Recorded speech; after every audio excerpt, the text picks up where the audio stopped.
Assalamualaikum warahmatullahi wabarakatuh. Yang terhormat penilai uji kinerja, perkenalkan saya Tias Alfionita Zahra, mahasiswi PPG dalam jabatan UIN Syarif Hidayatullah Jakarta, sekaligus guru dari MTSN 4 Balangan, Kalimantan Selatan. Dalam video ini saya akan membawakan sebuah materi yang berjudul Gaya Kepemimpinan Umar bin Abdul Aziz. Materi ini merupakan materi SKI kelas 7 semester 2. Dalam pembelajarannya saya menggunakan metode problem based learning. Bagaimana videonya? Mari kita simak sama-sama. Wassalamualaikum warahmatullahi wabarakatuh.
Ini 3 menit lumayan lah, 3 menit kuliahnya gitu doang, nggak ada narasinya, nggak ada yang ngomong. Menurut kalian apa sih video tadi? Ada yang tahu apa yang mau kata? Silahkan. Ada yang mau memberikan jawaban? Kalian malu-malu nih kalau nggak menunjuk Pian, menurut Pian. Nggak apa? Ngomong aja. Menurut Pian, apa video tadi? Isinya apa isinya? Isinya apa? Isinya tentang menjadi seorang YouTuber ya, Nak ya? Terus menjadi seorang YouTuber, apalagi yang lihat yang kalian lihat konteks itu tadi apa? Kasih kita tadi tentang seseorang yang sedang bermain sosial media, ya kan? Terus tadi tayangan pertama ada tentang pinjaman online, paham nggak kalian di situ? Iya, anak tersebut pinjam uang untuk apa? Gaya, untuk membeli emas hadiran yang katanya kalung emas. Dia ini membuat konten, dia ingin membuat media sosial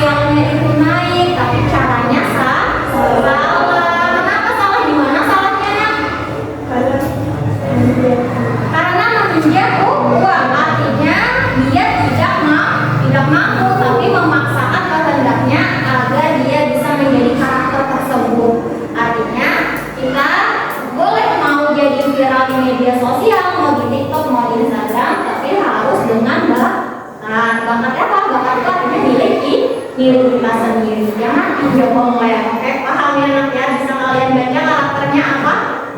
Paham? Paham. Oke, selanjutnya kita akan belajar tentang gaya kepemimpinan Umar bin Abdul Aziz.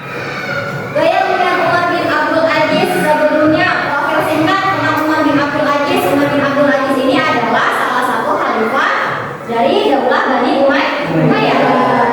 Lahir di mana, Nak? Lahir di Madinah pada tahun 600. Iya, 682 Masehi, merupakan khalifah yang ke-8 dari Daulah Umayyah. Dikenal sebagai khalifah yang adil dan zuhud. Zuhud itu apa sih? Zuhud, ada yang tahu? Zuhud itu adalah seseorang yang sangat mencintai agamanya dan menyampingkan tentang dunianya. Paham, Nak? Paham? Paham. Masih semangat? Masih. Gaya kepemimpinan Umar bin Abdul Aziz itu adil dan transparan. Artinya beliau itu tidak membeda-bedakan antara yang miskin ataupun yang kaya. Tetap akan dijadikan masyarakatnya akan tetap diberikan hak dan kewajiban yang sama. Juga transparan, artinya tidak ada yang ditutup-tutupi. Semua kebijakan, semua peraturan itu akan dikasih tahu oleh Umar bin Abdul Aziz dengan seterang-terangnya. Oh, kenapa harus bayar zakat? Oh, nanti bayar zakatnya akan dibawa ke siapa? Disalurkan oleh siapa? Dan itu Umar bin Abdul Aziz selalu melakukannya dengan transparan. Zuhud dan sederhana. Zuhud tadi sudah dijelaskan bahwa sangat mencintai agamanya. Amanah itu apa amanah? Amanah itu adalah orang yang bisa dipercaya untuk menjalankan tugasnya. Orang yang bertanggung jawab itu namanya amanah. Responsif dan partisipatif. Kemudian selanjutnya contoh dari implementasi kepemimpinan Umar. Ada mengembalikan tanah rampasan kepada pemiliknya. Yang kedua, menghapus pungutan pajak tidak syar'i atau tidak sesuai dengan takaran. Makanya untuk orang kaya jadi setengah hartanya harus dibayar untuk pajak. Nah, itu namanya tidak sesuai dengan syariat agama Islam. Menolak penggunaan fasilitas negara untuk keluarganya. Terus yang ketiga, memberikan gaji kepada para pengajar. Jadi dulu para pengajar itu ikhlas beramal. Tapi pas ketika Umar bin Abdul Aziz ini menjadi seorang khalifah, Umar bin Abdul Aziz ini memberikan gaji kepada para pengajar dan ulama. Terus selanjutnya kesejahteraan meningkat sampai sudah menemukan orang miskin yang layak menerima zakat. Nah, kamu kan video kan di sini, Nak? Orang miskin yang layak menerima zakat. Oke, selanjutnya adalah dampak positif kepemimpinan Umar. Dampak positifnya adalah pertama, keadilan sosial tercapai. Keadilan sosial itu artinya orang-orang yang membutuhkan zakat itu diberikan, disalurkan zakatnya. Artinya orang-orang yang memang perlu dapat bantuan itu diberikan oleh Umar bin Abdul Aziz. Yang kedua, kepercayaan rakyat akhirnya meningkat. Pemimpin kita orangnya adil, jadinya percaya segala urusan yang diputuskan oleh Umar bin Abdul Aziz itu menjadi sesuatu yang tidak perlu dirisaukan oleh masyarakatnya atau rakyatnya. Yang ketiga, perekonomian stabil. Artinya orang-orang yang berjualan di pasar itu ada lagi sepi, ada lagi sunyi kayak wadah kita. Nah, jadi tempatnya itu memang diberikan oleh Umar bin Abdul Aziz. Gimana caranya supaya barang-barang lokal, barang-barang desanya, barang-barang daerahnya itu bisa disalurkan dengan cara yang benar. Jadi pembeli dan penjual itu mendapatkan keuntungan yang sama. Makanya perekonomiannya menjadi stabil. Umar bin Abdul Aziz juga memiliki pemikiran gimana caranya barang-barang yang ada di dalam negeri itu bisa diekspor keluar. Bukan kita ngambil barang dari luar negeri. Makanya perekonomian stabil. Yang keempat, pemerintahannya bersih dari korupsi. Jadi nggak ada yang korupsi. Kenapa nggak ada korupsi? Karena pejabatnya digaji sesuai dengan pekerjaannya. Kadang-kadang dia kerjanya banyak, gajinya sedikit. Nah, itu adalah asal mula adanya korupsi. Tapi yang paling utama dari adanya sikap korupsi itu apa, Nak? Karena kita tadi tidak zuhud. Zuhud itu artinya apa?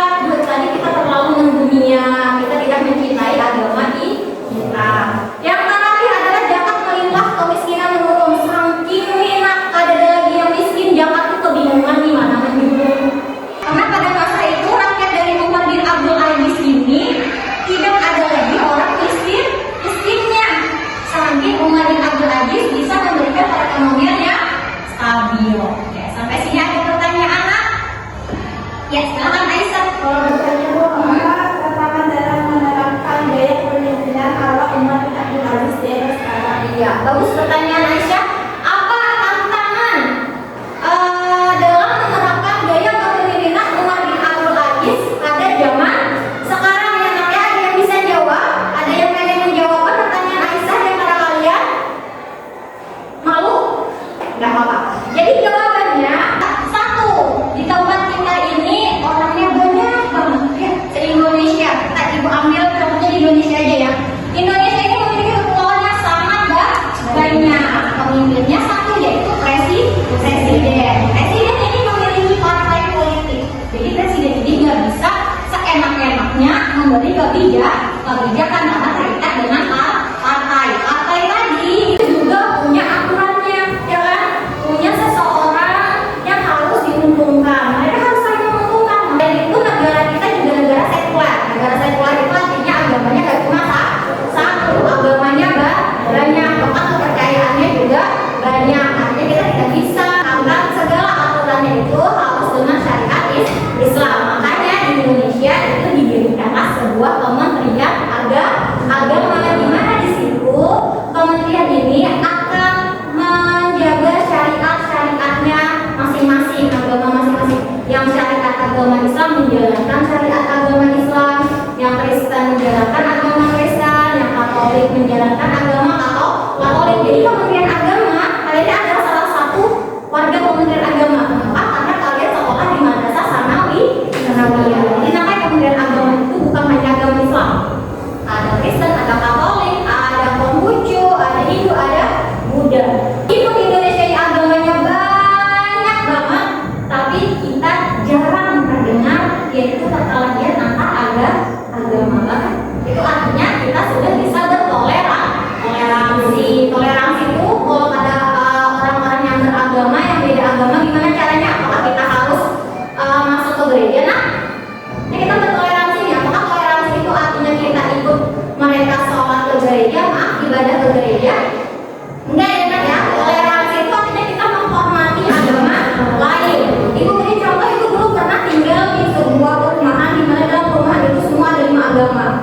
Ada agama Hindu, ada agama Buddha. Ketika agama Hindu itu merayakan hari raya Nyepi itu artinya mereka mematikan lampu, tidak ada suara, tidak ada apapun di dalam rumah itu kosong. Padahal di dalamnya ada orangnya. Kenapa? Karena mereka sedang menyepi, bersunyi, kasar. Karena kayak jadi mereka menyepi. Sebagai tetangganya, toleransinya adalah kita jangan berdengkutan, jangan mendukung. Artinya itu bertoleransi. Biasanya senang nih juga, atau banget lagunya, musiknya DJ full pokoknya. Nah, karena tetangga kita lagi melaksanakan ibadah nyepi, maka kita sebagai tetangganya toleransi, bukan ikut nyepi, tapi tidak menyalakan suara yang nyaring. Paham ya? Oke. Sampai sini ibu akan bikin sedikit. Ingat cluenya adalah ibu berkata. Ingat ya, cluenya adalah ibu berkata. Sekarang ibu berkata, tepuk tangan salib. Ibu berkata, tepuk tangan boleh. Ibu berkata, tepuk tangan salib. Tepuk tangan 2 kali. Oke, nggak ada. Ibu bilang ibu berkata. Sampai sini masih semangat, Nak? Semangat. Semangat pagi. Oke, kalau gitu kita bikin tugas kelompok. Silakan duduk kelompok, akan ibu bagi tugas kelompoknya. Silakan bagi jadi 4 kelompok ya, Nak, ya. Ibu, dan teman-teman ini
Bagaimana Umar bin Abdul Aziz mendapat kepemimpinannya? Jawabannya, Umar menolak fasilitas terlebih, memakai harta pribadi untuk kebutuhan keluarga dan memimpin dan meminta keluarganya memberikan harta yang tidak sah. Oke, sah.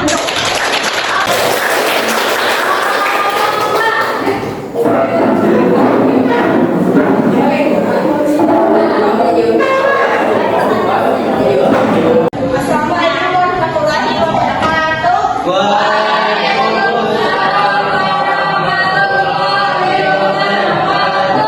Kami dari kelompok 2 kebijakan ekonomi dan kesejahteraan sosial. Studi kasus pemerintah modern membuat program bantuan sosial, namun masih banyak masyarakat miskin. Pada masa Umar bin Abdul Aziz dapat begitu merata sampai tidak ada orang yang mau menerima karena semuanya tercukupi. Pertanyaan nomor 2. Apa bedanya pendapatan ekonomi Umar dengan kebijakan sosial modern? Jawaban. Pendapatan modern sudah demokratis dan tidak selalu tepat sasaran. Bagaimana kebijakan Umar bisa menjadi inspirasi untuk sistem ekonomi modern? Sistem jawaban, sistem pengelolaan berbasis amanah di seluruh merata dan pengurusan kedaulatan negara bisa dikembangkan dalam pengawasan anggaran sosial modern. Sekian dan terima kasih. Wassalamualaikum warahmatullahi wabarakatuh.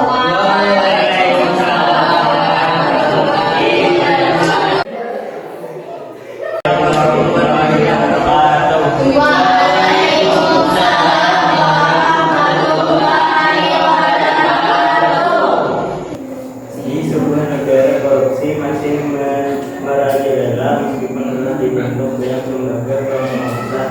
Umar bin Abdul Aziz dalam masa pemerintahannya demikian berhasil meminimalkan ketidaktaatan khusus. Pertanyaan, apa strategi Umar dalam memberantas penggunaan iuran?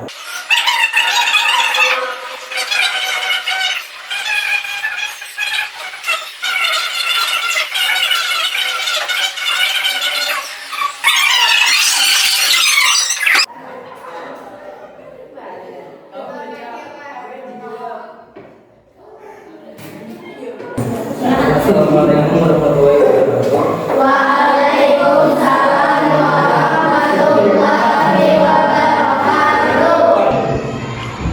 Seorang pemimpin negara modern menekankan pembangunan fisik dan ekonomi, tetapi mengabaikan pendidikan moral dan spiritual masyarakat. Sebaliknya, Umar bin Abdul Aziz memulai reformasi dengan membangkitkan nilai-nilai keimanan. Bagaimana Umar bin Abdul Aziz mengintegrasikan nilai spiritual dalam kepemimpinannya?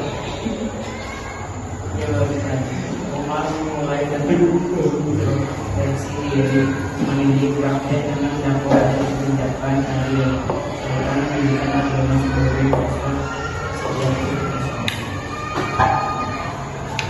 Pertanyaan, apakah nilai-nilai agama masih relevan dalam kepemimpinan sekarang?